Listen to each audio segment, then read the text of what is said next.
Hello, khir tu zong zong te Isua Christ samhingin chibei kan buk le veka chau a zirlai kan nei me kha ania thupuan zirlai kan neya ko khan hienge ni ti zirlai kan neya apat serious sekalin ti chuan tirko pola nun le azirtir na ti chuan nge kan nei le boka thuthung thar en thli thlai na ti chuan Christian nu le pa ti pok kan chol lok khania chumi kar lain man lo na chi thang alo wangin awai khan kan kal thelo lain thil ril ru thil thar kan hriat ngei tur poimo ron lang hi om thina chu voinia po khang series te kha kan han chun zom thelo lain adang thar koron bel don ani achan chu hengi chu a series pat som ti ang chi ngai khan alo pan hi thum kan ti chan zo mai tur si ma se bible zirbi tele tun lai hun ngai event ta na in bo seidan kan thiana tur ani ta a chuta chuan voinia kan topic tur chu rapture hun hi engti khun nge tuna tanga kum som ni som thum khabai te bai sei to achi lo mai the tun hun hi ni ti po ti ila kan ti swal lawang tun hun ni kan ti khawain ni kan ti na ni chuang lawa tun lai kan ti don nge tun hun tun hi kan ti khan a ngai hle ni ti kha kok ti kha ri ela tun kan ti wangan voinia monak tu ka mo nakuma mo anilo ti kha ri ela chu bible tong ka matagin tun hi rapture hunani kan ti chuan voini kan ti na ne lo tun kum kan ti na ne lo bible in hunana ya chu kan soina ni ti kha khita ila chu daniel hapta te kha kan zir to a mithen khatam tak chuan kan rianga a then chuan kan thelo to pom thaya masa in rapture ti hi christian kania rongbol tu kani ti tan phei chuan rapture om lo ti ang chi te hi bible ngai tha thak mai o ti ang jong po in a soi the do na a chan chu rapture atong kama khan nge kan buai atong kam rapture ti a hian nge kan buaya azirtir na ti ro chu manga rapture ti hi a om lo ti keipon kapom awat athumalaki ma se chumia wangin rapture zirtir na kan ti a idea a zirtir na om lo ti theine lo nang le ke hi kan hing le iming le kam hing he bible om mia lo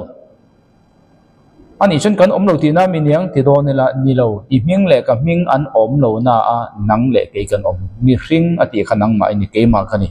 ma se iming lal din tuanga kam hing lal din tuanga engwange ni mi hring ji kan ko sa a khiat chia the turin he mi hring ti chen ti kan khia zo sengang alomi khang ting chi khan rapture kan ti po bible a om lo ti na zonga kha a then chu bible om nge ngai om then chu bible om lo ma se mi hring te na kan khiat fia thei tura trong kam pek te kha ngai chi nom ta a ko hran kan ti ronga te eng ko hran he kan thra thei lo press tia kan hing lama kha baptist tia kan hing lama kha chumi tia kan hing lama kha mi in share than na tura ta na kan pe ka ni ti kha kan thra thau ta a chu wang then khat bible in ti ngai na mi le eng lo jan rapture hi bible om lo ka tia thu dik chan ve khan kan bai thina ar awa da kha sa pa po rapture ti khom lo ma se harpat zo ante greek chuan harpat zo ti chu nung lama tanga no te pom lak chho ti da khami kha nia chu bible he tam tuk se ni aming khan ti ani le kan pe kang rapture ti kan du lo chuan eng ti kan la kang lak chho tin kan da ange lor chho kan tiang nge ani lo pole mu arla kan tiange eng angingem hing kan pe kang kan hing pek ang tur khani sela ma se a omani ti kha kan soi du chu nia chu ani a hep latina chuan rapture ti kha rapties ti nan ko wa chumi rapties harpat zo ti kha lak chho ti khani khochap tirko pola chuan thessalonica khana manga harpat zo khochap lak chho ti khani ta a chu mi thiam ten mi ngan pe a rapture ti khani chu mi thiam ten chun eng khoi tangen lak harpat zo greek tong kha latin bible a chuan rapties antita a lak chho khan mai lor chho kan ti don nge chu mi thiam ten english ho chuan an sap an tonga an lata a rapture ti inan lama sa bible a khan ale line bang chuang lo chu alo ni ta iming le ka ming po a om lo bible om lo kan om lo ati thei lo kan ti ang do chi khan thil tam tak kha bible om lo ma se khovel kan dam chunga khiat fi na tura ming te ka ming te in pe ka ngai hei mi hring chumi ko khana kan khoma ti ringot kha fi lo presia kaloya o baptisia kaloya upc kaloya 7 day kaloya wesleyan kaloya krisa ko khan tiang song song kheng ba mo mi hring kan nia a chian the tura ta na ping pe khani bible khang song song kha om bek chuang lo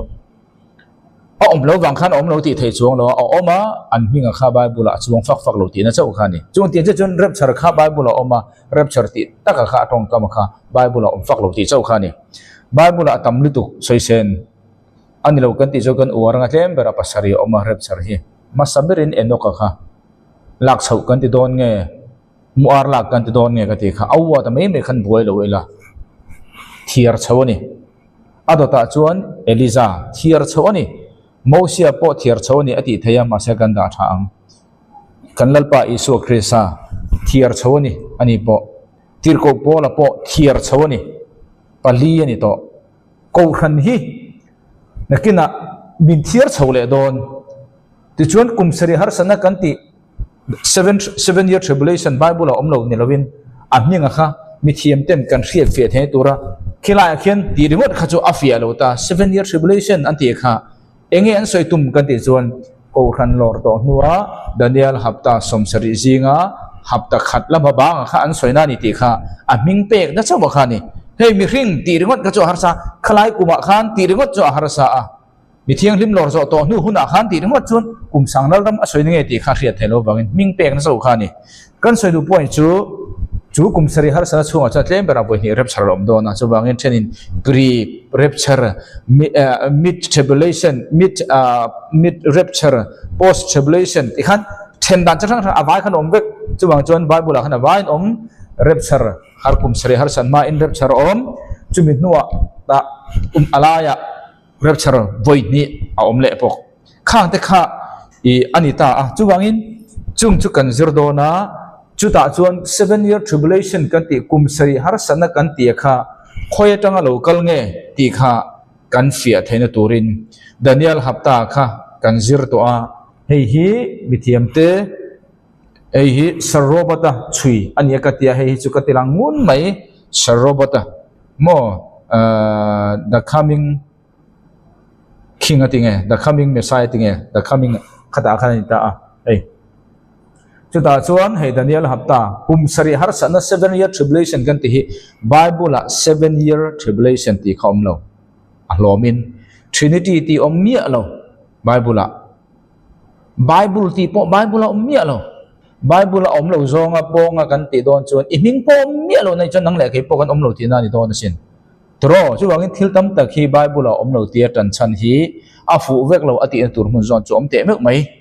ma se azonga za akan du lo zong le kan ngei lo zong ani wanga a om lo kan te kan no la kan du zong ani jon poi salem lo te kha a om theita chu wangin 7 year tribulation kumsari har sana kan ti hi a one set khan 7 year tribulation ti one set in om lo adik za pom tur kha ma se azir tir na kha chu om se ni tribulation ti takate khalal isu angai po in mathai bung somni pri ninga khan asoi ngun lutuk masa 7 year ti an da bel nekha tribulation ti chu voinia po ka tong the nang poni tong thea voinia tribulation ti mai ka chu asoi tu makha hemi kum sari har sana ti afi an turin 7 year tribulation ti khan mi hring te riat oldan turin zirtir oldan turin ata chau khani bible omlo tia thilna zong kha in ti bible kalvio po kha afu thailo na chinom ta a chu ni ta chu khoya tang nge 7 year tribulation chu alu pian chua mithiam den chu ming chu khoya tang nge lak bible om silo ti kha kan zo na alo om thei ta a chu da chuan kan thriat the tur chu Daniel hapta kha kan soi thina Daniel hapta chu pathian in Daniel kha imi te tunge Daniel mi te chu zudami nang le ke kan tel lo zudami ini lo kan ni lo imi te tan hapta somsari bo sairo khoya tang bo sai tur nge chu hapta chu kan te kan soi to a marsin sompli hei hi mithiam ten BC zali somli panga tangin Jerusalem temple sathale tur thupek achu ani tang khan hapta somsari kha chhir chanani kan te kan zir to khani chu ta tang chuan an chhir tan ta a hemi tangin hapta somruk le pakwa somsari zinga tangin hapta somruk le pakwa chu isua khovela lokala tum kauni hosna lalpa pheng lal lokal chu ati ni chia kha saroba da chuan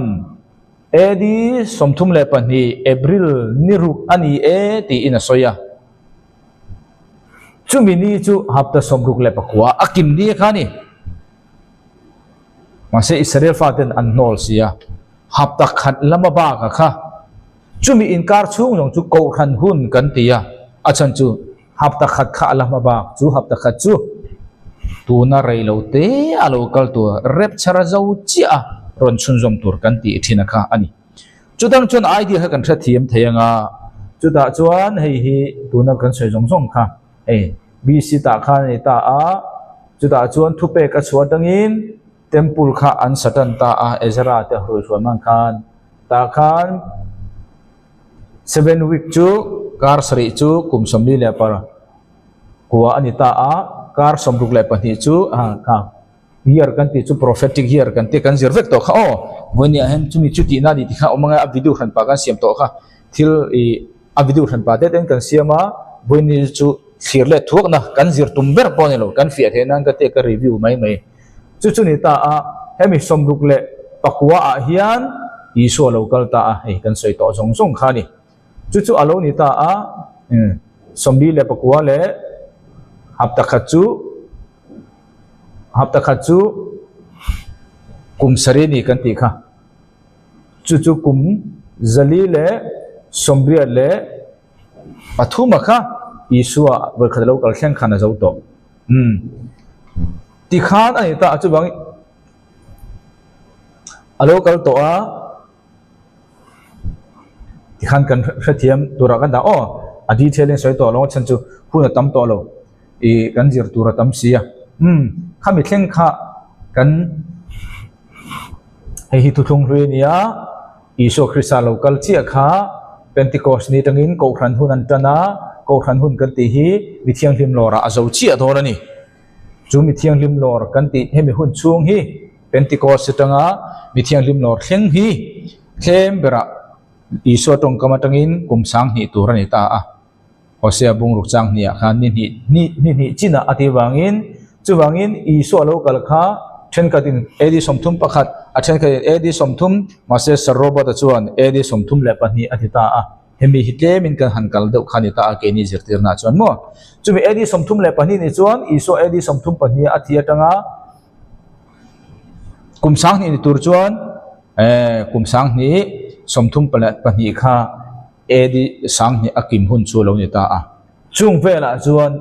rep chara kha ani theita ni chu rep chara kha ni theita a chumi trang chia chuan enge ni kan ti chuan kumsari harsan na kan ti Daniel hapta pakhat lama ba kha alokal no ne chu kumsari ni ta a chu ta chuan temple kha saktura ni temple saktura ni ta a chu boina kan zir tur kha ni ta a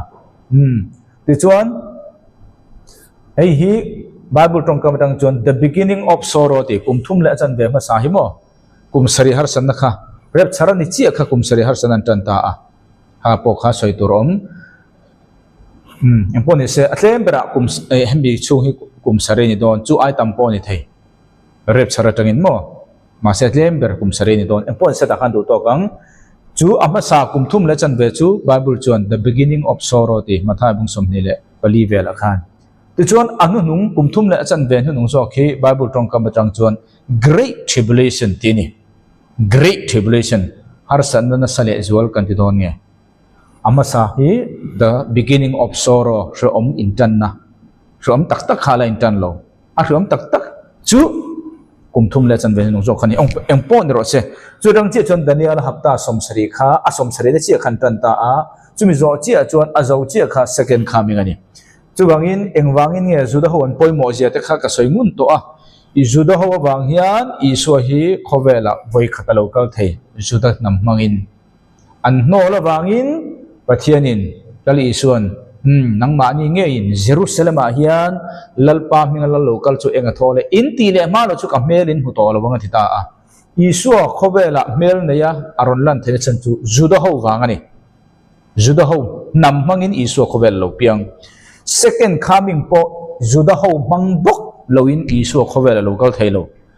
chumi tur chun har san na mang khan pathianin ama mamo nge nge turin har san na mang khan pedon ta chu juda ho pathian ina isu krista khovela local tura pathianina an mani banga alo puan lok to sa kha setan chun juda ho khovela tanga noi chimit vek khadu asan chang bang mo isua ko tha thai tu tur te meng o isua au tha tu tur an om to lo chon isua second coming ha local khovel local thai to mi anon lo ama a chak lo mi a thu thun ati thai lo mi dictatorship ne lo kan ti kha pathian chu dictatorship ne lo dan le dun kal phang mumal takana ya ada na khaza chu jok chu ni ati thai le lam lo khan eng kim ti thai ni ma se eng kim ti thai ni wangin ada le dun khangai poi mo pal zaman ne lo kan ti kha chu wang ta chuan chu isua chu juda hoin an aule chianga ruanu nung kan ti zo era bung ni hinunga chuan infanauten mangam muanga ti kha ta hian lo thang chianga harna ro pu lo thanga juda ho zong zong adam chu an piang thar beng na iso second coming lo kalang ti chuan lalram pathian ram kan ti kingdom of heaven kumsang lalram kan ti khan tan che do ni chuda chun temple tharan sale don temple hemi kumsari har sana chunga hen temple omanga juda hoin thuthung hluya anti angche in thon kha kumsari har sana chunga hen nei le don ni chu angche chuan second coming apo isu local huna temple thar an nei le don izike bungsamli le pariat sali li saribela so kha kha a picture le akal pung chu ta han kan thiam to tura kada ai ta ai mo kan thiam tura kan da chu bangin rapture hi tun hunani kan ti khan voini naktu kan ti na ni lo ti kha sriang bible tong kam kan mangani ti kha ria ila bible chuan hun ati hi tham ati le times ti an anglowa bible hun te ti po pat som por thleng velanin ka ria ka siam ka chua to ka siam to a en le omlo ka helawa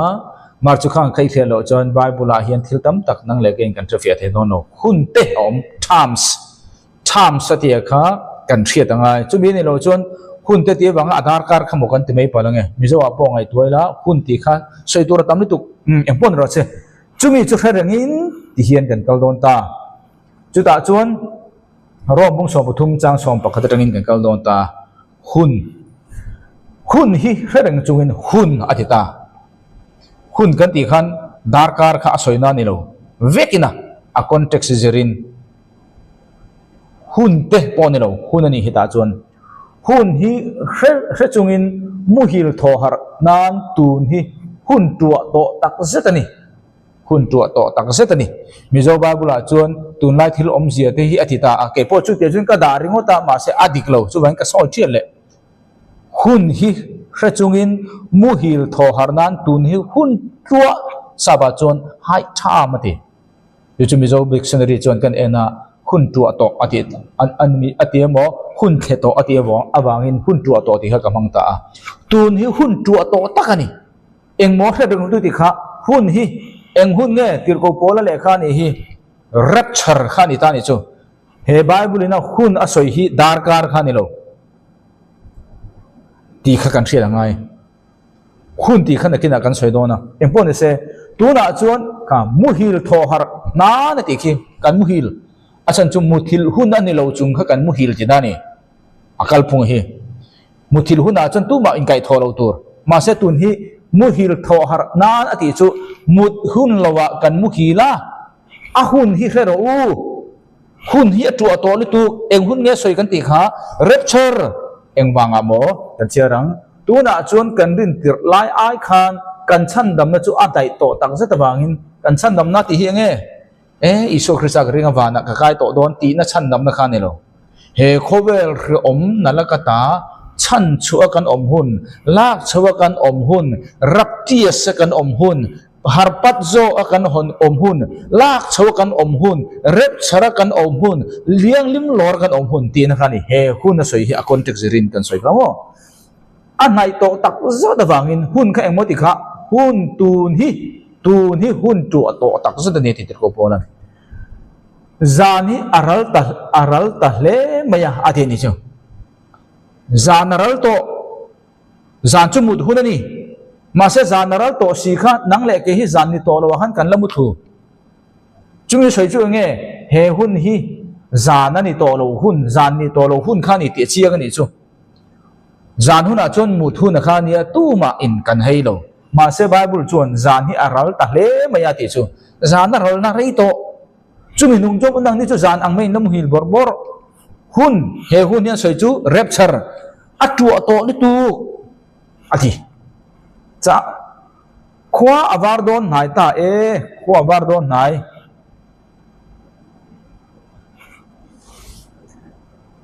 chu wangin thim thil ti de chu pai ila eng ral thuam chu in belang u chu na om angin ril rudik takin ke in ipe nang u zurui le in 12 vuak na a ke pen lovin hurle in ngai na pen hek lovin in sual boy le in ik sik na a po ke ipen lowang u ma se lal isua krista chuan in thuamang u lal isua krista chuan in thuam jok ulang chumia chuan chen o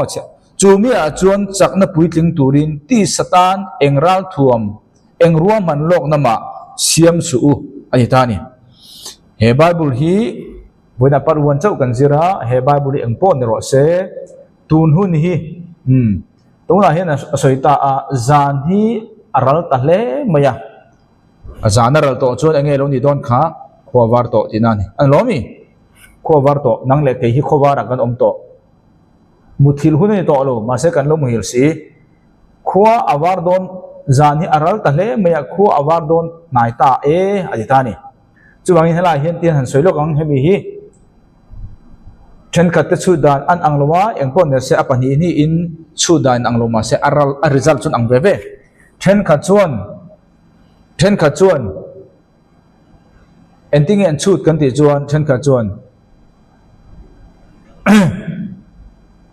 zan kan ti hi isu a thole na tangin he ta second coming thleng hi hemi hi zan tia chut an om then khat chuan ni lo tu na ko ran hun hi zan ni to lo hela hi kum sari har sanai zan ani ke ni zan kan ne lo ani ta a eng ti zong zong po khan lo chu ti la hela isu a thole na tanga he mi second coming thleng hi zan anga kan chu to mo ani lo pole hela hi zan anga kan chu lo wa helai chau hi zan anga kan chu ni pon khuwa war don ta kan ti chu khuwa war don chu eng pon ni se a result chun ang tre re ta ni chu khowar kha nai to ni chu hei hi video apo ka siam to thina khowar kan ti khange kha khowar kan ti kha sanglal ramani kan ti kha second coming ta hian isu chu sun sun kimini ki ni felna kan ti sons of righteousness ani kan ti kha ta hian second coming a hian ka kha video danga te khan ka siam to engpon ro se chu alo ni ta chu wang kan hun kha kan thriat thiam nga ta ha hun kha kan thriat kan choi to ta hin chiar leng thessalonica thon khat bunga chang khat ama ro chu u nau pa te u hun ta chon hun te ni ta thak mai plural hun kha ni to lo na chin helai hun kha chu abikin rapture kha ko ka thi kha ma se tun chu hun te mizo bible a chuan om lowa sikle sa chungchang ate ka ta sa pa chuan season ni times and season ani ta hun te le sikle sa te tin ga ta chungchang a chuan in ne na kronzia ti po nang ni chuan eng mamo na ma in nei lo ve a om zia chu tir ko polan tunau to u hun hi en te u hun hi nai to ni ti in he na zia po thu lo in thavek to ti dani eng hun mo abik takin rapture hun tir ko polan rapture hun hi in ne na nai to ni ti zia po ngai lo in thavek to ani chuan rapture hun hi a khiat thei ni chu kha hun kan ti kha adar kar kan ti na ni lo kan ti ko chu wangin a hun ti wangin khai zir tin dik lo hun te ti bible tu man ni an thelo pa chau chuan thelo ti kha kan du hun a khan kami kha karam bu palange hun ti ri ngoda ba kha zir tham fe ni tu wang bible video som pro ka siam to ka ti kha bible hun te ti an chu wang ta chun hemi hun te ti hi ange season ti sapin sigle sa ka ti ki ange chu wangin ti ko pola chuan ama ro chu u nau pa te u hun te le sigle sa chung changa chuan in he na kronzia ti po nang ni chuan engma mo na ma in nei to lo a hun thu te eng season nge ati te tun hun hi in he na zia zia ngai lo in tha sa ve chang ni na zana ru angin lalpa ni chu chung tiam lukin alo thleng dong ti nang ma ni nge in fam kim taka in thia da wangin in khiati chu wangin rep char hi khia thai tur ni chu adar kar kan soi lo kan ti kha ani monday chandar kar chu mi za ti kha bible in min thilo ma se ani chon chulaya ahun in thia ti chu eng nge ti kha ahun ta kha kan thia ta mo ta ni chu adar kar soina ne lo kan ti to kha chu wang tir ko bol chuan lalpani adita lalpani hi en lokang lalpani chu chung tiam lokin alo thleng don ti nang ma ni nge in fam kim taka in thia da wangin lalpani ti chu nge lalpani hi a hriat tir ko bolan in hravek to ti thil thilin ngai lo in hravek to lalpani ti chu nge bible en lokang lalpani ti hi hei hi chu wangin bible hun te ti khan ka soi hrep to ma sevenia soi le tho ngai ta lalpani ati chu bible the day of the lord anita lalpani ti bible na soi chu kumsari harsana tang tanang hemi kumsari harsana rep chartelo kumsari harsana pum puyetelanga avayin kumsang lalram atel bokanga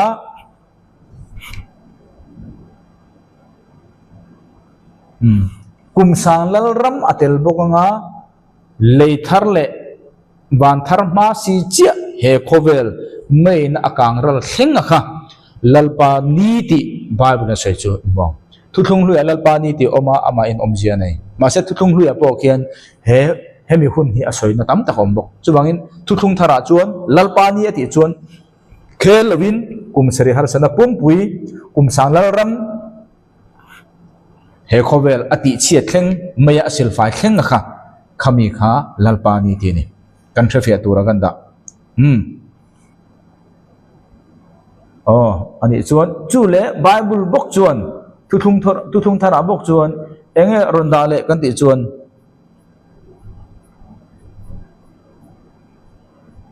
lalpani tu na han ka soi jo to maru ahun hi kalpatang helai hun te ti hi sapa chuan tham sanita plural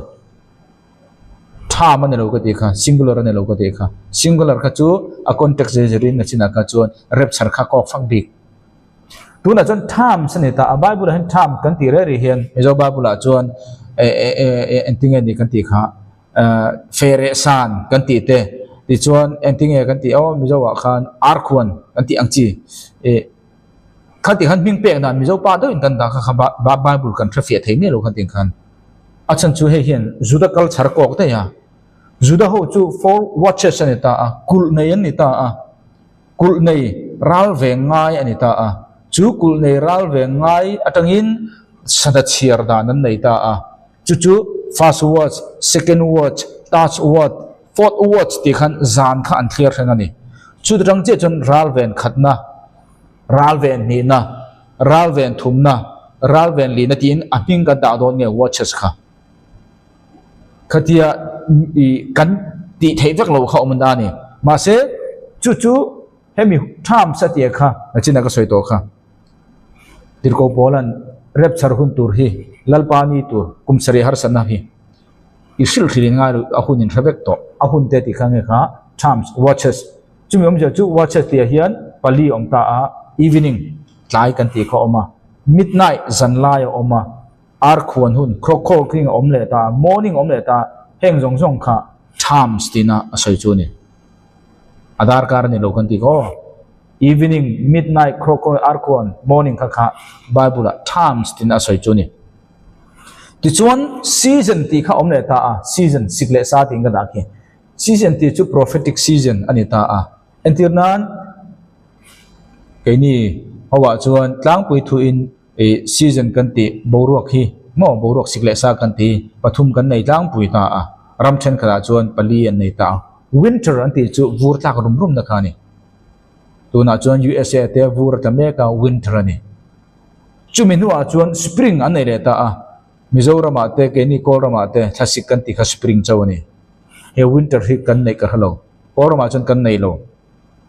Mizoram hian in nei kring big chi alo ma se avot na zong kha winter tina ne lo winter level khang tur chuan vur ta ka nga ya khan tiang khang kha winter ani spring summer autumn khasik thal fur tiang do khan chu winter ne khan khang zong song kha season an ti chu wang ta chuan tir ko polan lalpa ni hi mo in ne na enge ti kha chungchang engtika nge rep sarani don engtika nge lalpa ni kumsre har sanani don ti hi a times a season nen in recto adar kar chu kan thami ano ani po kan lo monday nge tuesday nge po kan lo ma se evening nge midnight nge kroko nge winter nge spring nge summer nge autumn nge ti kha bible chui chuan khe thei ve khani kha hun tele season kha philfia no ole ti da chun china khanga soi to day of the lord ti chu tu thung thara chuan kumsre har sana tangin culture chara khita leithar le ban thar thlen ma che he khovel tu na kan omna leilung hi meya thoni petera asoi ahal thlenga kha khan lalpa ni ko ti chuan tu thung hu ya chuan sorry tu thung thara ve chuan Christiani the day of Christ no pole day of Jesus no day of Jesus Christ khom le don chu chu khoi nge kan ti chuan day of Jesus Christ kha bible a cherang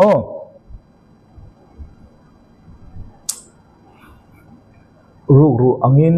ti te hina kena topic kan la kalang mo ti chuan virgin 10 virgin te kha kan kalang abitu pakhat te in Thessalonica thon ni bung ni chang ni nang ni chu ril ruwa ti nging emo ti buai emo in ni lova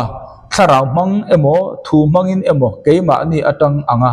lekha thon mang ni heklowin Krista ni chu anai angin ti in aitani Kristani chu nichina khan ka soi to a Kristani kan ti chu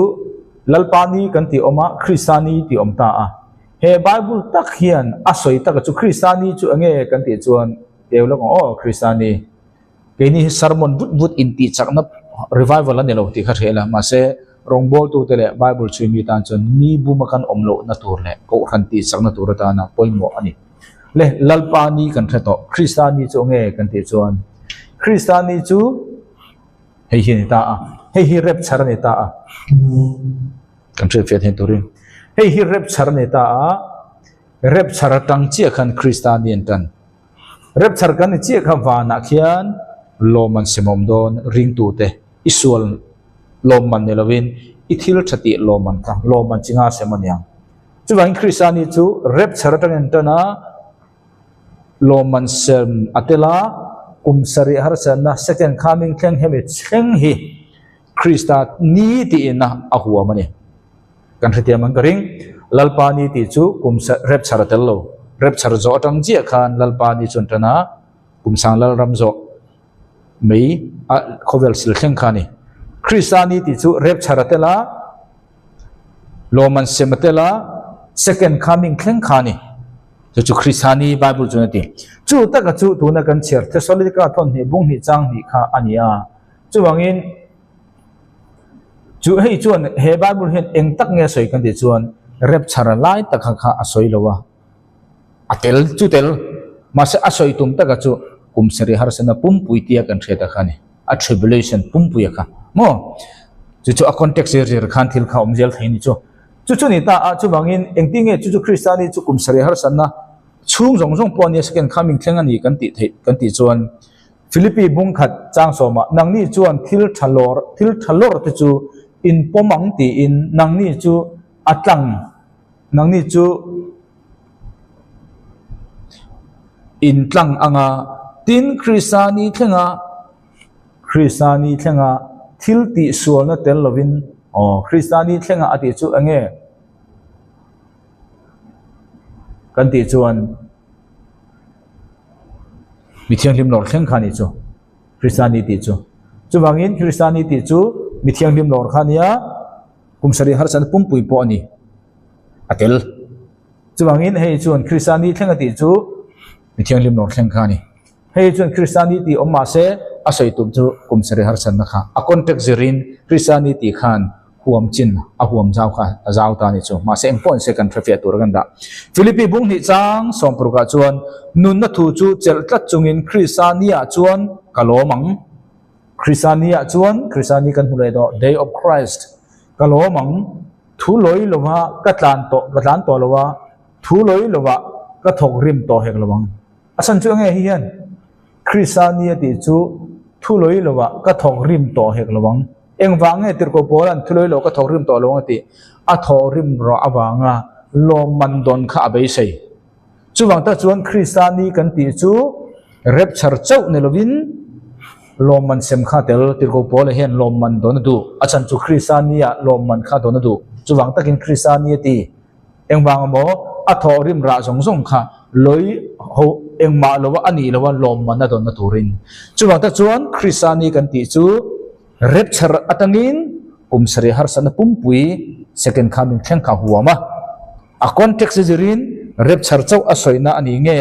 ani lo pole mithiang lim soina ni nge kumsari har san pumpui soiti ro chu aron thil mayang engpon ro se lalpani oma Christiani om dekhan kan thetior dang ani chuan kan topic a engting ya ni chun ko khan kha kan soi to kha rep char chu nakina kan zir do na lal isua ina mathai bung som ni pali ni nga vela helaya kumsari har sana chunga rep char a thlen tur a soya kha mi tam ta chuan helaya I ko khan rep char a soi tura kan ngai pol chang om thaya ema pon ngai pol chang kan nei thin ka kha kan fi angai chuwangin isua dam lai khan isua khovel om lai khan he ko khan hi apian pola piang lowa hai lomi isua la thitat lowa isua thi to nu po Pentecost nia chau khan ko khan kha ding ani chuwangin isua khan azir tir te na khan he keini ko khan huna rep char tur kha tam taka hilo rep char tur chu hil mase kumsari har sana chung rep char tur chawni chuan kumsari har sana chung kha tempera boi ni om dong ka ti kha chung ta chu video chu chang ranga te I ka soilang to mo ka soilang to tun tuma chuan hemi azom zela garong kal hun tura chuan 10 virgin mithiang lim som to kha kan kai don ni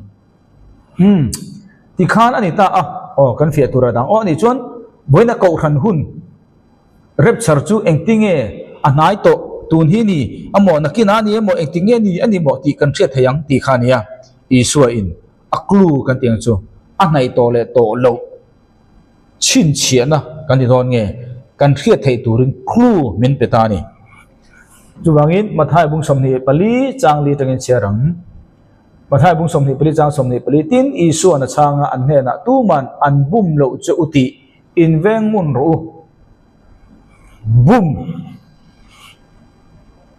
mi bum kan omlo na tur mi bum su uchu bible in bum mi bum hi aphalan lo kha ka chu kan badan thai mi anelo ma se kan dan thai chu mi bum omlo kha kan mo phurna ni miron bum su ti kha omzia atam lo ma se mi bum kan oma kha ma ni mo phurna ni chuwangi mi bum omlo tur minti entingati he mathai bung somni pali chu hovel hun top lam pang soina nia juda hotan khovel hun top kan ti chu kumsari har sana khani chuwangin bible hi juda context ajiani keini mizo pa context in tam tak a ria fia thailo chuwangin juda pa context atangin bible kan jir chawin asoi ang tur tam tak hi kan threfa thai ole chu chu ni ta mi tam tak kamingin ang lo kalanga khrisa chu kani ti in tin mi tam tak an bum do na wangin ai ta ni ta hian lal ison enge soi tin nang ni chuan in do na tele in do na thutang te in langai tha anga nang ni chu ti mang ang in ni don lo ti ria ang chu chung thil zong zong ta chu lo thleng tu reng ani awangin nima sala atop na chu ala ni ri lawang bible in top na ti chu juda context tangin khoya nge kumsari har sanakha anita abi takin mo kumsari har sana po kumthum le chan ben nong kha great tribulation ti khani le zual ni ro omna na sa le zual kan ron nge kha khani ta chuwa ta chun he bible hi mathai bung som ni pali changli tanga changa hi hun nu nung topna ni hi topna alo thlen ma sai chin chiana he kumsari har sanna alo thlen don ti in riat nai na tan heng chin chiana hi aditani chu อันนี้เขาจีขันเร็บสารคาละเรื่องเรากันที่หาตัวนักโกขันเร็บสารคาโกขันเร็บอีส่วนนั้นเร็บสารคาจูกุมสรีหารสันช่วงนี้จูเจ้าจูบางอินยังปนนี่เสกุมสรีหารสันจูบนนี้โกขันเราเปลี่ยนตัวนัวจวนโกขันจูจูดามีกันนี่ตัดแล้ววะ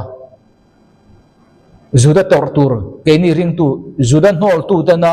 อีส่วนโนลตูเนี่ยตูเตนะอันตอร์อีส่วนปมตูเตนะกันตอร์เวนตูสันเขาไม่รู้เรื่องนั่นล้อมีจูบางอินให้บาทุกลุงรู้ฮิพิกเจอร์อันเตียร์นะเอ็นโนกะบาบุละลักเฉามาสับเบิร์ค่ะเร็บเฉามาสับเบิร์ค่ะเอ็งบางเอปะเทียนอธินอุรเลียขันปะเทียนินเลียขันอธินอุรน่าเลยบดอนตุยเลียดบางอินนวตุยเลียดกันตีค่ะข้าไม่มั่งขันเขาเวลข้าสิลโดนะเอ็นโนกะข้าปะเทียนเนี่ยเลี้ยงดุนมีนี่เอ็นโนกะขันปะเทียนเนี่ยอินติลงปะเทียนเนี่ยเลี้ยงดุนป้าค่ะปะเทียนเนี่ยติทินอุรตูเตเนี่ยอังซาป้าตะเรื่องค่ะตอร์ติร์ค่ะจุกันตุมตะเทียนนี่เองนี่เรื่องตูกันนี่นะวานาจะเรื่องตูกันนี่นะคะเนี่ยเราเขาเวลาพอเองโนเช่นเรื่องตูกันนี่นะคะมันลาดนะนี่ร้อนกันเลยจุบางอินเอ็นโนกะค่ะปะเทียนนี่ตุยเล่นมาอินอะไรเช่าเชี่ยอาจารย์เจ้าบอกปะเทียนทินอุรนะคะอันนี้นะตอร์เวนตุรมเราปะเทียนเนี่ยนั่นเลี้ยงดุนมีนี่จูเวลปะเทียนนี่อัทินอุรนะตุยเล่ตินอะไรบุตาโนเลอชุ่มแต่ค่ะตุยเล่จุงอันอมันนี่ค่ะจุดเองเอพิกเจอร์จุดเองลิมทางเงสอยกุมสรีหารสันชุ่งนังเล็กฮีเอ็นโนกจูเจนเทลปานียโกขันเอ็นตีร์ตัวนี้จูเวรนังเล็กคริสซาอบางคริสซาโมกมินลัดชวงปะเทียนทินอุรนะจุดหัววินะเมปะเทียนทินอุรนะอันไหลบวกปะเทียนทินอุรนะอันไหลบวกกุมสรีหารสันค่ะอันตันเจียตัวนี้จุดตาเจียจวนขาตุยเล็จุงขันโน่เลยอชุ่งแต่จุดลงจุงอันอังคารอิสราเอลฟ้าแต่ขากุมสรีหารสันจุงขันโน่แต่จุงกูอังคารอันดอนเห็นขัดตั้มตะกันที่เห็นขัดตั้มตะชันตะวันในบุกดอนข้าอภิกชรนี่เกนี่จูปะเทียนถิ่นอุรนะโปปะเทียนที่ล้มโจโลตูเตอังป้าตะตอกัลสังกันตุมตา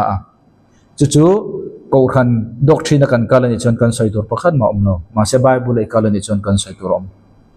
บายบุลจนเตจมินจิรติรมีอะไรมาเส้นกูขันด็อกทรีนจนกันใส่ตัวรมโนด็อกทรีนขันกัลตัวนี่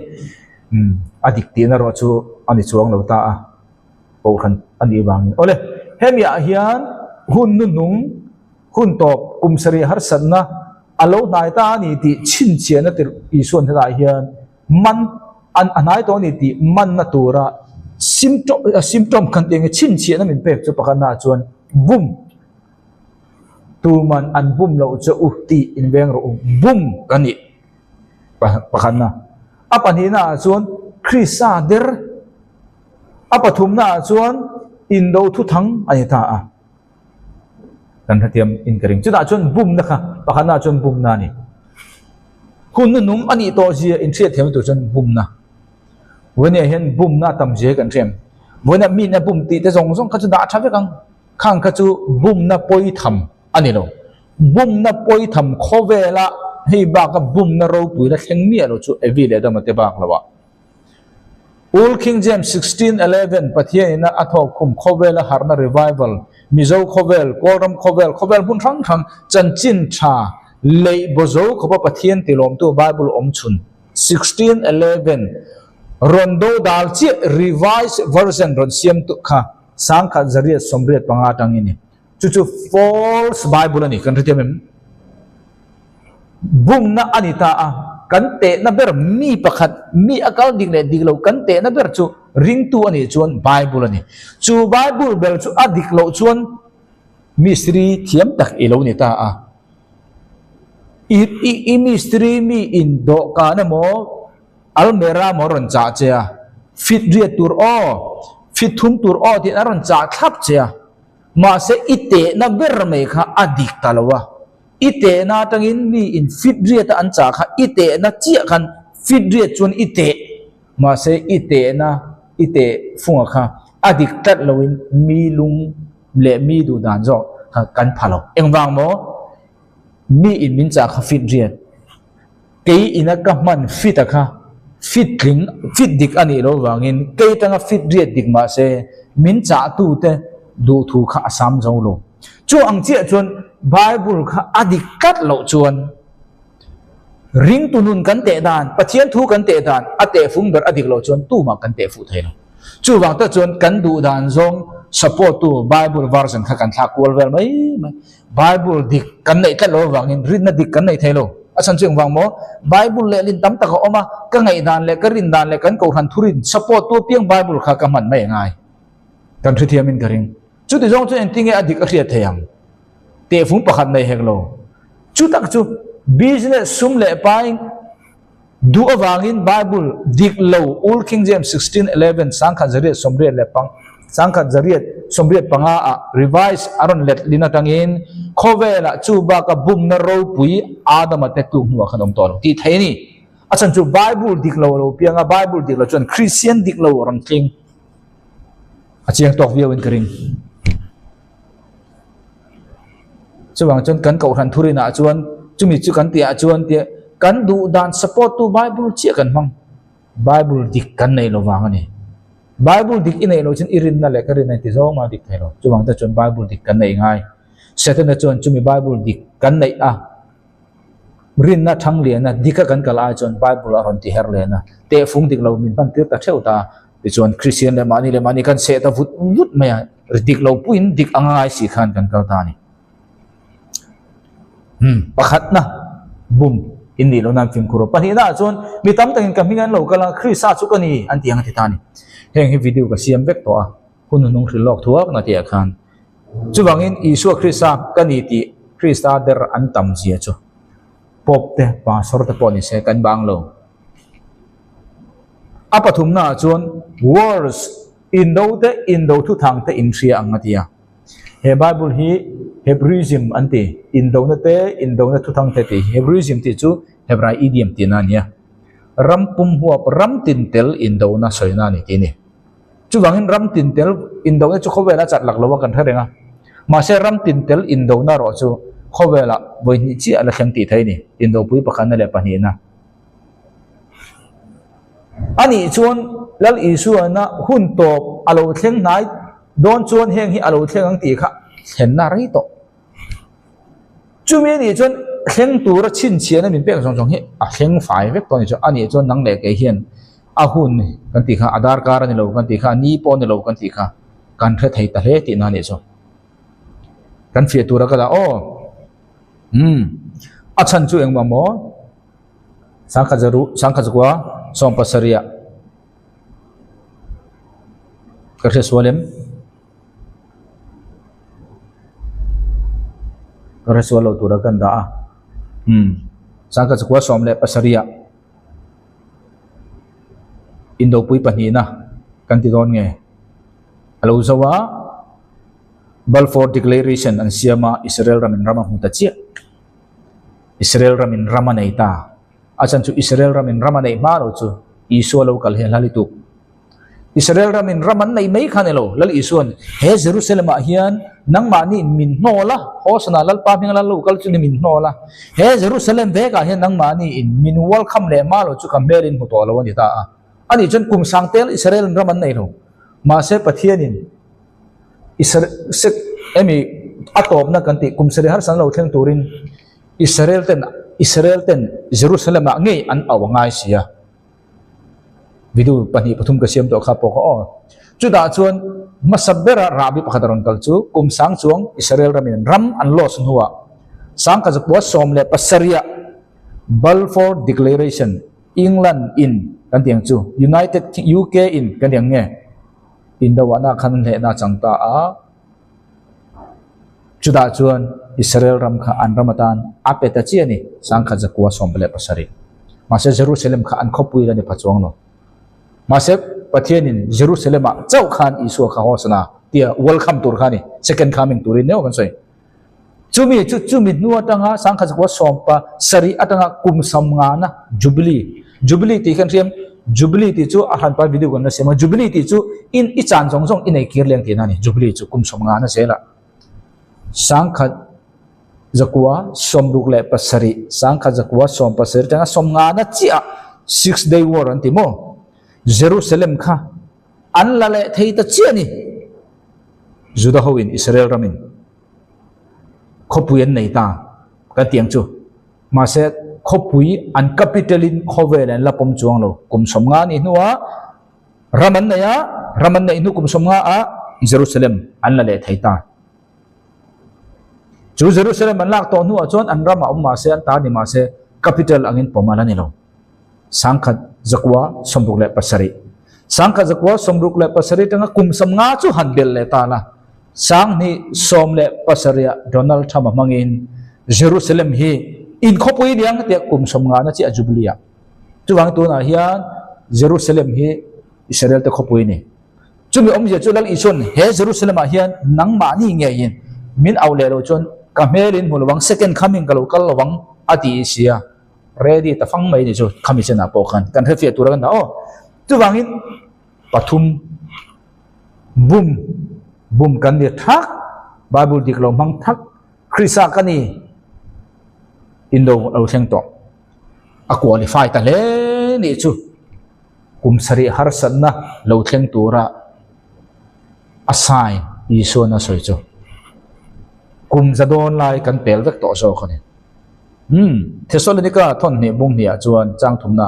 engmi ma in engman ruwa mang ma in nang ni hi bum che usu se chu ni chu a thlen don lo awangin ate dani enge thlen don lo wangin ti chu ni chu a thlen don lo wangin mi in an bum don lo chau engwang amo chu ni chu a thlen don lo chuan he Bible hian chu ni ti chu rep chhara soida ta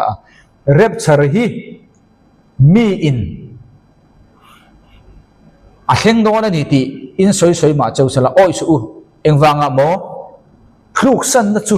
a om ma san zeta tin chu sual mi hring tlak chiat na fapa chu alo lang zet lo chuan ai ta ni je chu nge so hian thluk san na ti alo phot lo chuan mi in rapture hi anai to ani ti in ron bum chau ma se oi su ti ani chuan thluk san na ti chu nge thluk san na ti chu Greek in apostasy ti ni apostasy ti chu nge kha rin dan din to lo falling away from the faith falling away from faith tinani rin na tan kan to lo Bible ina ma na Bible dik kan heng kha Bible dik lo kan na tangin alo re chuan kan ding to lo chu tun ba khi kan ni na ni lo re tu ni ko ran ni apostasy kan ni kan re Bible dik lo kan nei wangin athu tak hi kan pom thei to lo adik lo hi kan pom ti khan kan ko khan ti dan kan tia Bible bai kan du tok to lo Bible a athen kan ko khan thurina dik lo chan he bung hi pe to bang atheng to tiang kan te kan no na kan Bible chu mi tel lo kan thurin support tu jok tu masiak kha apokrifa nge eng le khabu hak Bible levelin kan da kan thurin support tu than chu kruk san nati chumi chuan ange enti kha rapture hi thleng tur chuan kruk san na ngai kruk san na hi kan thleng chiang hle ni ton hi chuwang ta chuan tu na kan hun hi lematang khan entai la tu na kan hun hi hei rapture ta hela hen kan omani tuna po adi indo me kani ka sakor var sakor sen sakor dum sakor sing kan yo nge sakor dang kan yo nge khang khani tame ka tu ni sakor sen kan kal me katia ka soi thina zanin ta yang nge thu pon bung ruk chang etangin sakor dum kha kan zir thei tura da ela kan thei nge mo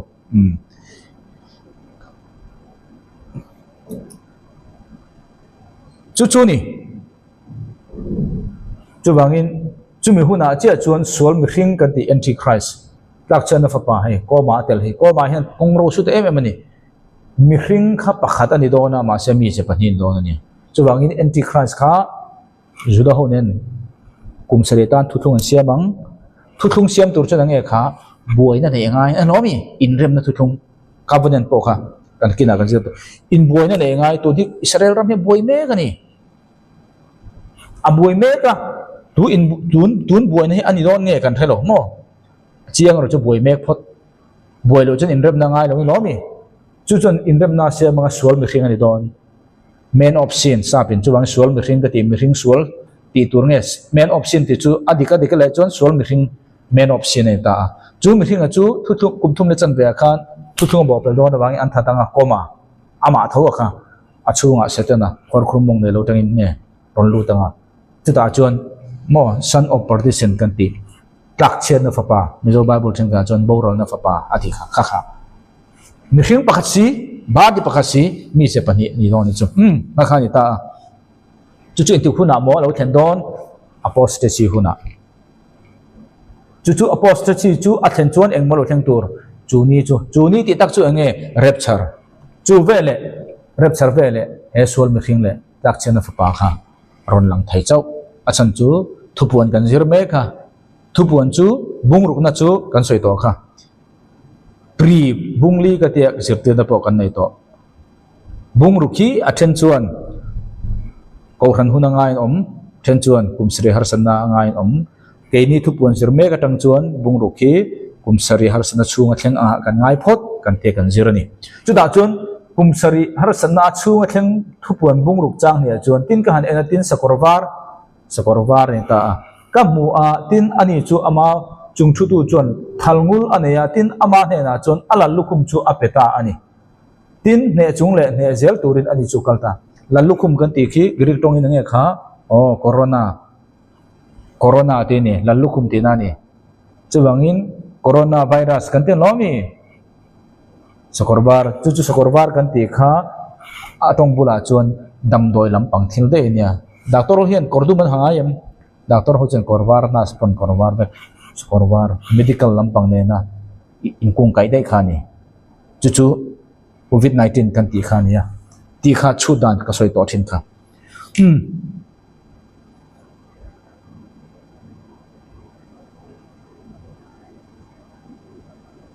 tunain sakor sen kan ni me ka hei hi kumthum le chan ve kal to sang ni le som ni tangin sang ni le som ni le pathum thleng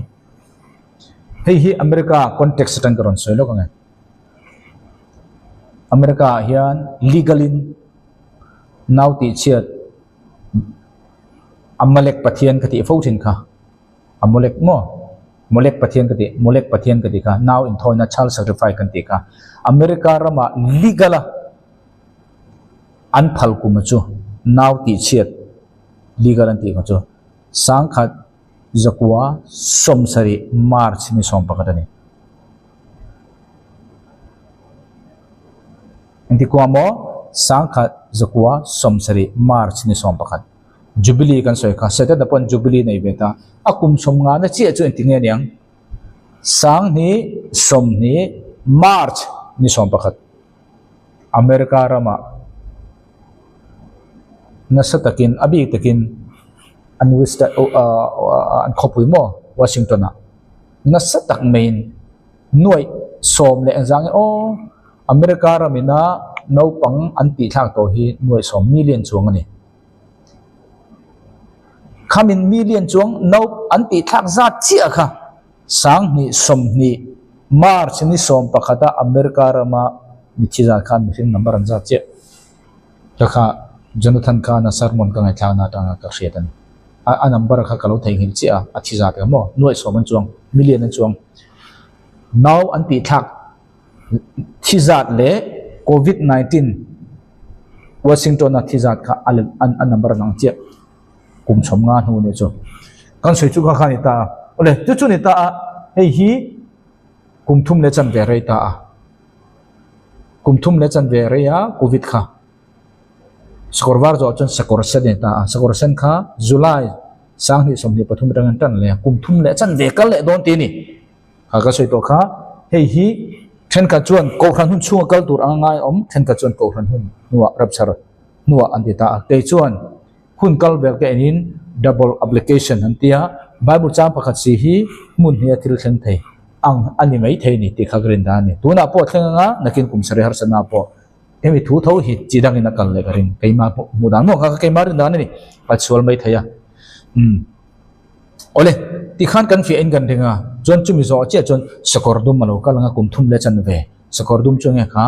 tram chumi nuwa chon sakor ring te men kawa sakor dang ante kum thum le chan ve lokal lenga chumi nuwa chon rep char tur ngai ni chon rep char kha adar card chu kon thai lo na chu rang chu hre thai ta che ni khati zo nga chutan pon mo chumi zo nga chut lo tan po kan zir me ka rapture hi ani te ahun ani kan ti kha Monday darkar chumi za tiang ne lo kumin ani lo pole kumin chumi ku tha vela chon ani thei ti vel chu thi Bible ne khap ni lo chu wang chu tur kan ni zo engwang mo in ready tur kan ni Krista lo kal khuna lo mandong tur in bu sai tur kan ni chumi wang kan nei song song khala ra thei te na om pi lam pang kha ni lo chung tiang kan chu chu engwang mo kan in ready ti na ni alo suala ni pon chu le tur bei dong mia loin au tak tak chu Bible du dan zo kan ke ni chu anti suala kala sual kan ti hal se la kan ngai tha ri ngota chu Bible min zir te dan no chu drop kan chu tang adik lo ni pon enge sual na kan chu le mayang masih drip saranai ti to wanga in tha da nei jong jong khala sukul kal ngai to lo fa te jong jong tiang chi khan lo ini dan pa ngai ba ka thanem ngai duk ni ro krisatan ti na zo khani ani chu chuan a khu ni chu chuan kan ti ho ole khadi khan positive zong en kan ngai ring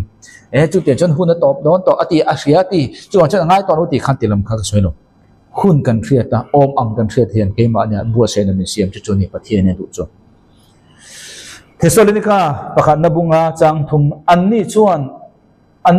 an soi do na wangin thamuan na le him na ti in chuti la chuan ti chiat thut na an ma ni chunga alo thengang me che pakhat naw bei thut angin tin anni chuan am pum pel top lawang engwange thamuan na le him na achu thamuan na le him na kha om hek lo engwanga mo ra la buai lo chuan anti christ ka lo lan na tur chanom lo an lo mi skorwar kha nge ron ti don hei hi dam doi tia mudan khan ka soya covid kha tun ka soi le hun tur chu kum sari har sana chunga thleng angin tun ka soi le don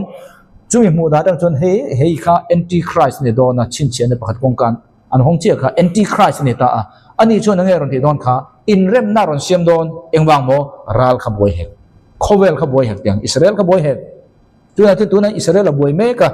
tun hi achun zom char charanga don nge kan thelo mo kan chut kha thiang ani chut nge tur jok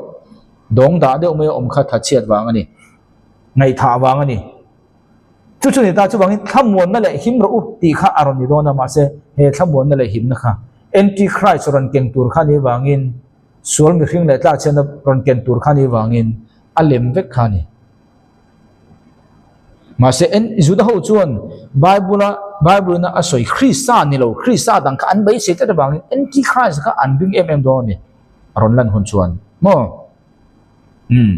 chu wangin kan thia thiamin kan ring chu wangin tu na hian Donald Trump aron lalta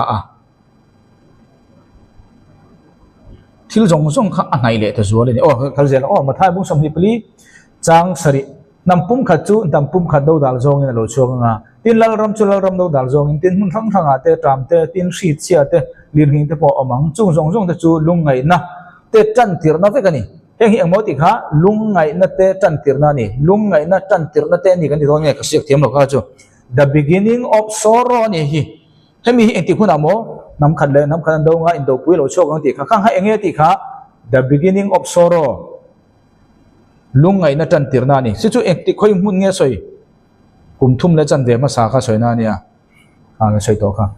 mi thiang lim in lor chi kha ta he in do pui om don katia sakor sen kha kan thiamo ani lo pole in do omanga chu da chu anti christ khan rem na siamang ma se anti christ na rem na siam kha lung oi lowa in do na chun jom amang sakor sen anti khani chu enge ni kha the beginning of sorrow kan te kum thum le chan ve hi the beginning of sorrow te bible chuan a bible om chen je kha kan thiamo bangin bible hi lam chia lo ila kan du zong kan thria lo zong om wang om no ti top te mi kan zirtir ni chuan a him lo mai thei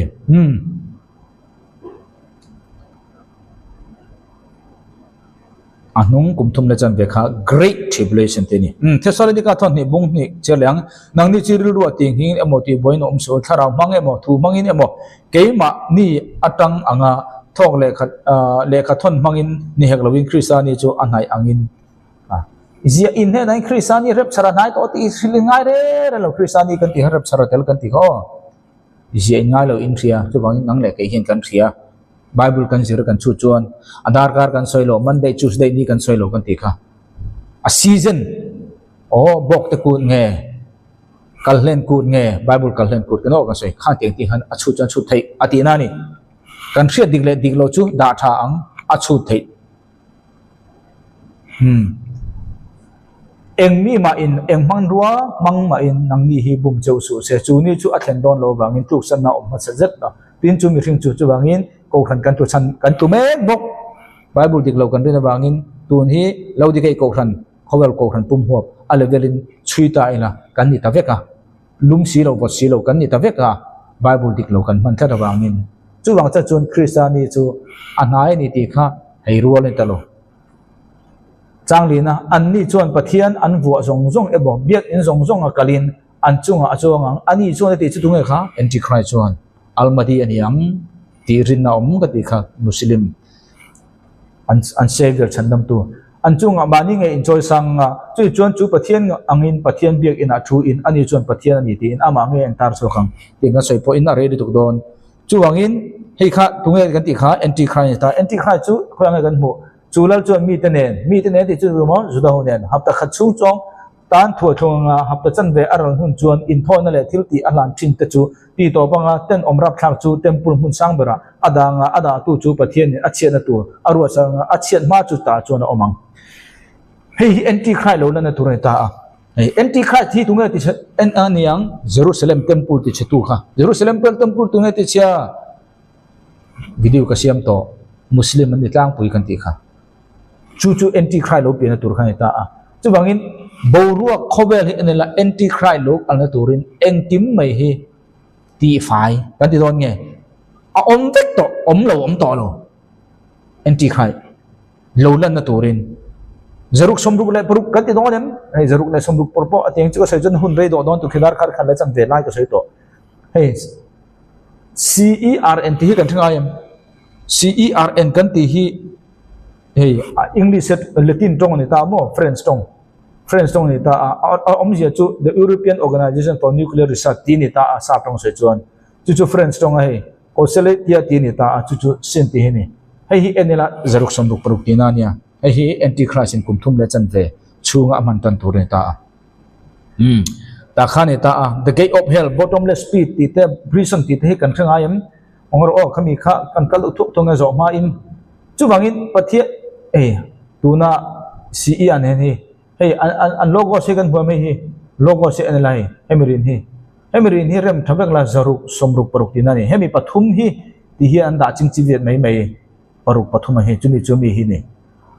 an lem hi nge kan riam an lem hi hi vai le maron nia bible mi khania bible khan tu nge ni karon en long apollyon kan ti kha tun hai khan kan riat chu pok khanin kong ka thiang lima hong lo mi kong ka thiang lima honga da khan saltang ta ne na kan lei na chau kan mangai chau ti te kha awa cham yom ta kania tunge awa cham nia kan rin a entir na pop khan sem mun huai ram huai hu kha awa ti ka ti lo khami ti lo thleng tur entir na kha a ang ta ni chu pop khan chu lei noya he hu na tam to si lo wa pon se kan kal do thu gang hey bible a hian rem hun kong ka mithiko kul kong kha ta chon ngam top lowang kan the lo mi mithiko kul kong kha ra te kha mi zo bible na zia kan ta the gate of hell rem hun kong ka ti mai tur kha ni mithiko kul ti kha mi zo sa pom lo mithikhuwa ti khom lo hell khan mai rem hun ni mai bottomless pit khor khur mong nei lo prison tan inom heng sa bible om vek ta khan tu tenge om tharau suan om lo mi chu pop khanin nakina ram hoi setenan ala chu tur kha alo khilok sa kan ti don nge entir na lo nei sa khang ta ni kan chelo thuk thong pon se khai hun tam to pon se tam pon ni se karon ti jau thau nge chan chu hei setir na nia ti nel no la thalo we juda bung ruka chang ruka tin van tir ko te an mani omna masa vong thalwa ma se an ko sak na nge kal san jok te chu thim noya ni ro pui taka ro rel na lama chatuan khai dia ta an ni chon akhe khal ta joka he tuna hian van tir ko sualte mo adam hun laya kati genesis no hun laya mihring genesis bung ru ka pol ho kha nakina kum sri har sana tribulation a hian le tang ron chho la vek don ni ko khan kan om to tlat lo wangin ko khan kan om wangin he o he khowel lo lang thailo chan chu ko khan chu krista taksa kan ne wangin min ngam lo ma se chu ko khan chu min lor khom chon heng heng ron chuak vek non ni chu mi lo chuak hun tur chu pop khanin lo entir lok sa kha ang ta ni athu cham dan le ati dan vel anin mo cha bi te ti chuan kha le ro re na tur tan kum sri har sana thon ni petera bung ni vantir ko ten thil solan ti lai khan pathian an zualowa khrem huna ka khrem hun kan ti kha khrem hun kan ti kha department rang rang om ta ta tora se ta apai tha a ro re tan khek turin thim cha mup renga akhung ta zo ka yang pol khung ta ni chu ka lein hoya khung nei ta tora se khung nei bok thon khat petera bung thum chang sop ka chu chuan tan ina hai tan prison om kan ti kha tharau then kha prison an tang tan in om tharau te ne chu chu kala atang awa chu chuan ma na no wa jam la ya long abo sei chung zonga pathian do theina ina anga la ya oi do lo te kha an nia chu longa chuan mi tlem te sol pariat tuya tanga chan daman ni chu wangin kan sei du ta ka chu khor khrum mong nei lo oma kati helo oma hel kong khar oma mithiko kul khang khar jan ngam top lo ti kha ke op hel ni ta a khor khrum mong nei lo ni ta a prison ni ta tu na khan bible a khan koron chair kha prison te le lein hoya tang ho khamo ti chuan thupuan top na ber naya thupuan bung kwa kha thupuan bung kwa chu kum sari har san na chung ani ta a koron chair ang chang khan na tin vantir ko panga na chuan a han tir ri a tin wana tanga leilama tla arsi chu kamuta a tin khor khrum mong nei lo khor khrum mong nei lo kan muam chu ama ne na pe kani cha bi khan he na pe kani khor khrum mong nei lo cha bi kha ama ne na pe kani kum sari har na chunga chuan anti khai khan nge satan nge khan khan vantir ko panga na chuan mo enger ni non kha khor khrum mong nei lo tuna lein huaya vantir ko sual kan ti kha ho kha cha bien pe nga kum sri har san chung haron chora chem no ni no wa hun la ya vantir ko sual tam ta kha ali son mi hing fa palo la hu chu no hun lai ang khani khang ho kha ron lang le non rapture zo to nu kum sri har san chunga chumi tur chu pop khan lo khil lo khang ta ni tin ani chuan khor khrum mong nei lo chu a hong ta a tin khor khrum atangin me khulo chok oma ro tu na me puinen a khor khrum mong nei lo hong lo mi ka khatu na khan popin alo entir lok sa na kha angta ni ro puina sa tak khu ange lo a khor khrum mai khu awang chuan ni le bo ro chu ti thimani ta a tin leilung chunga khwa ta chu mai khu atanga lo chok an om ta atin an mani ne na chon thil ti thena chu pe kan ni sri har san chunga be kan ni an mani chunga lal an ni chon na ya chu chu khor khrum mong nei lo wan tir ko chu ni ya hebrai tongin aming chu abadon ani tunge ni khan lal kha abadon ania ni masala greek tongin aming chu apollyon tiboral tu a chu ni chu wangin san kati na chinami kha hemi san hian an milem hi apollyon ania hi an headquarter man ta hi apollyon na zaruk somruk poruk sem hunoi om apollyon kan ti kha alem khata han tarbo chumi om je chu nge kha engkim mai ready to ni antichrist na bible na khil lo ron ti turim chu ta chun enge tu na hian mihing lama tanga lo om lo kan ti chuan red high far kha ko soi to thina jerusalem temple he la sak lo ni tu na hian red high far kha thaturin kumthum atlin to chuan red high far ni to lo chu wangin kumthum atin ma tha tur ni kumin sang ni som ni panga hian kumthum an pel don chu wangin ni kuma tha tur kha nia an tha lau wangin hamas in an do ta a an tha thai talawa temple cha thai talawa kumina hian tiang nge engti ka nge kan tiang kan halo tu kumin ani to lo chuan an red high far ni to don lo ma se red high far dang kha an na jong mu thai eng pon ro se temple tak turin engdim kha jerusalem chen an ready vek sak phal na chau kha ni tuna donald trump aron ni ta a donald trump president ron ni ta a tunan middle east amatal biden ti tam tak chu cancel ta vek ta a tuna hen abraham accord ka ti kha video ma sa ga siam to saudi arabia te ne na israel in zom na kha aron chun zom le don nge inrem na thuthung kan ti kha kan siam apta khadatan inrem na thuthung ti kha ani yang ni lovin ani thei ta ni chu ani thei mo boina hen abraham chu te chu ati di lovin thil ni thei middle east ya chuwangin kan hun boruak enin khan ti thil tam tak omani atop na ber hi kan cher mai mayanga chon top kan kharang chon patua kan chun zomang hun nung a riat thai hun nung kan ti heng mo rapture adar kar ani lo monday tuesday ti lam bang khan lo kan ti kha mathai bung somni pali tu na chuan thei pui kung te khin thu atang hian zir u atang alalan lai tin ana te alo dar chua chuan nang ni in ni pui nai to ni pui ti khang kha samar no mi samar a kai hun tam to si lowa engpon ni se thei pui kung atang zir u je thei pui kung kha enge bible hen thei pui kung en ta ila thei pui kung bible ni soi chuan thei pui kung hi israel ani israel ramani a nation khani chuwangin a nation khania video pahat ka siam to sangkha zakwa somli le priata dinin ta a hemi israel thei pui kung tang zir ru ti hi hemi tang hin sangkha zakwa somli priata ding tan ta kumza chuan khat kan ti hi kumza te chu dan om chumi chu chuan hemi kumza ni tur chuan sang hi somli le pariat then ka chuan ni lo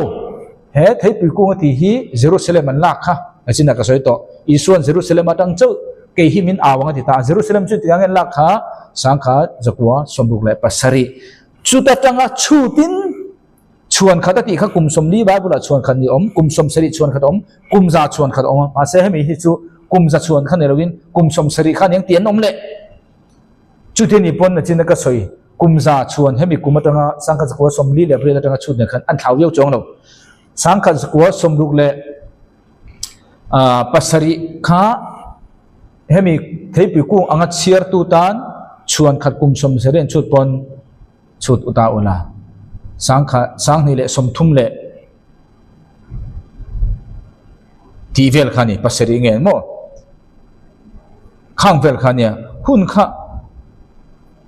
anai te em ni chu ole acheli tu do na empon se patu kan chunjom tura da ela boini chuan kha jong kan jer thein ro se ngai thatu jong jong telal pan thermal som theu che ro se kalome